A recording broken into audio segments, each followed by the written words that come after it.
Yun, bali may recommend tayo ditong electric pan. Yung brand niya ay Unitec. Subukan. Yan. Umuugong siya.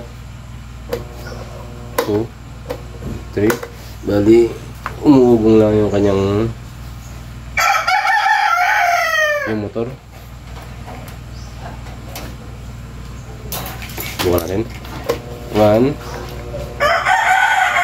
Yan, saka lang siya gagana. Yan. Base ang lakas. Malakas yung kanyang ugong. Number 1 mo siya. Yan, ugong. Ayaw tumuloy. 2, 3.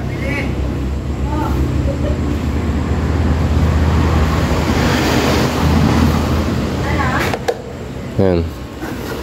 Sobrang hina ng kanyang kapasitor. Umuugong lang siya, no? Yan.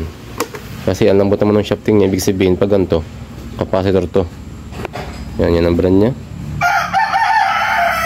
Unitec. Bali, ayos mo ng shafting niya. Wala siyang kalog.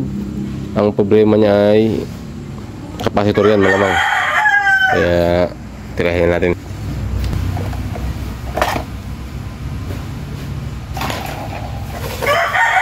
Bali ang kapasitor niya malagay dyan 1.5 UF, kaya papalitan din natin yan 1.5 UF, kaya papalitan din natin siya ng 1.5 UF yan para lumakas ulit siya. Titingnan natin kung lalakas ulit siya pag napalitan ng 1.5 UF.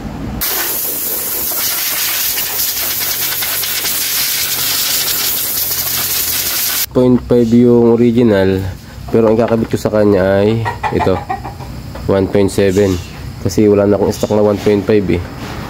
Pero hanggang 1.7 lang siya. Hindi mo siya pwedeng lagay ng 1.2 kasi 1.5 nga mahina na eh. Di tataas ako ng konti. 1.7 na lagay ko dyan. Ito bago. Dalawa lang naman yan connection.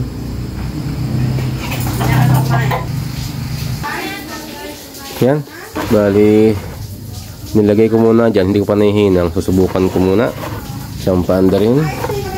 Ayan, 1.7. Hindi pa yan nakahinang para makipakita ko lang sa inyo kung tama yung ating hula. Isaksak natin. Number 1 yan. Ayan. Iyon.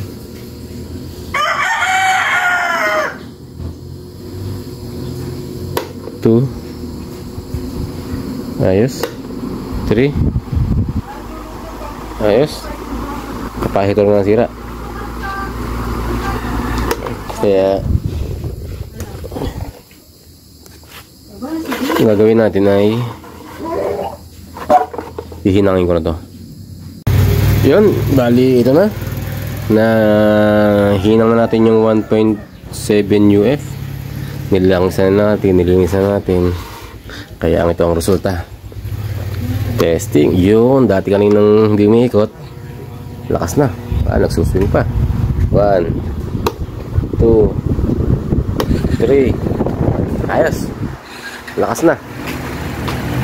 Yun lang mga kamangyan, ang pag-check ng kapasitor. Pag yung ang ikot ay parang dahan-dahan lang, 1, 2, 3, halos parang umuugong lang halos. Bago malambot naman yung shafting, ang kapasitor yun. Yun lang. Thank you.